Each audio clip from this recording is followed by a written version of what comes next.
자, 최근에 우리나라뿐만 아니라 바다 건너 일본도 그렇고 미국 시장도 그렇고 전반적으로 굉장히 좋은 랠리가 펼쳐진 상황이 이어지고 있습니다.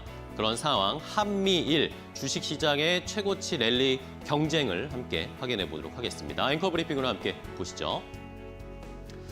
자, 일단은 한국, 우리 시장은 지금 계속 최고치를 쓰고 있고 일본도 그렇고 있고 미국은 최근에 약간 주춤한 모습이었지만 다시 상승 탄력을 높일 수 있을 만한 좋은 분위기가 형성이 되고 있습니다. 트럼프 대통령이 중국에 갑작스럽게 100% 관세 부과할 거다 이런 이야기가 나오면서 주식시장, 미국 시장이 좀 흔들리기도 했고 여기에다가 미국 정부가 지금 셧다운 상태잖아요. 이런 것들도 계속해서 불안감을 주고 있는 상황인데 간밤에 그리고 이번 주에 계속 미국에서 좋은 소식들이 들려오고 있습니다.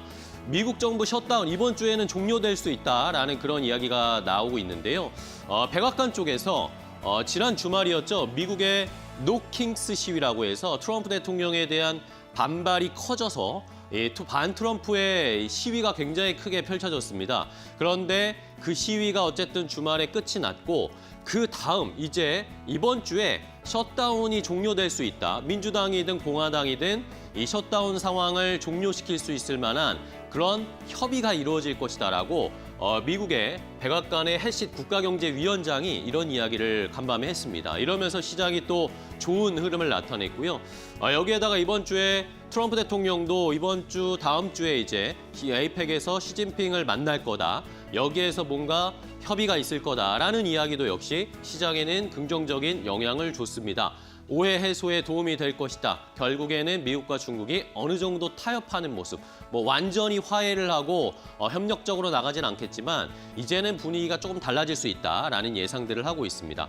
자, 이러면서 과거의 셧다운의 상황에서 셧다운이 종료되고 나서 시장이 S&P가 어떻게 변했는지 좀 체크를 해보니까요.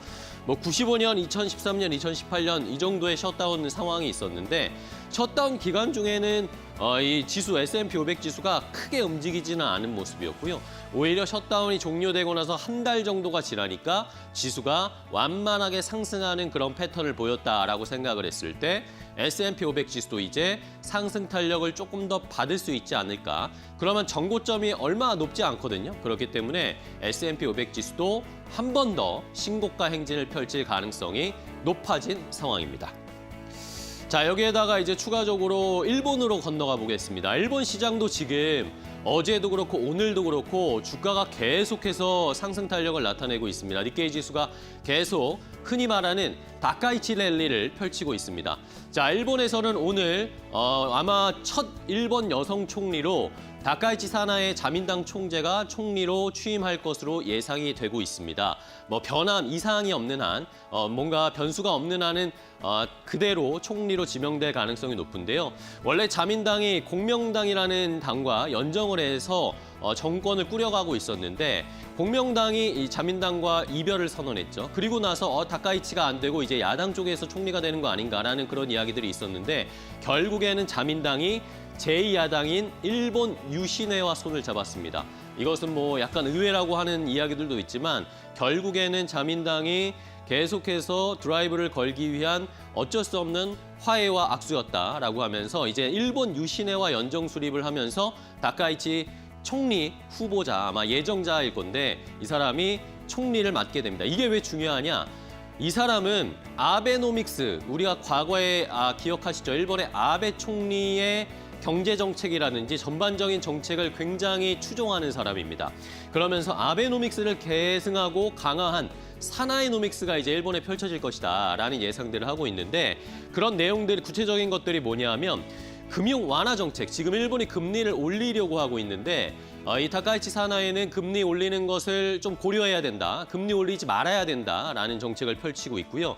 재정 지출도 확대해서 일본 경제를 활성화시켜야 된다. 여기에다가 엔저를 추구하면서 슈퍼 엔저를 추진하면서 일본의 물품이 외국으로 많이 수출될 수 있는 그런 전략을 펼치려고 하는 사람입니다. 그러다 보니까 일본 경제나 일본 증시가 다시 살아날 수 있는, 더욱더 살아날 수 있을 가능성이 높다라고 생각을 하면서 외국 외국인 자금도 일본에 많이 들어가고 있는 상황입니다.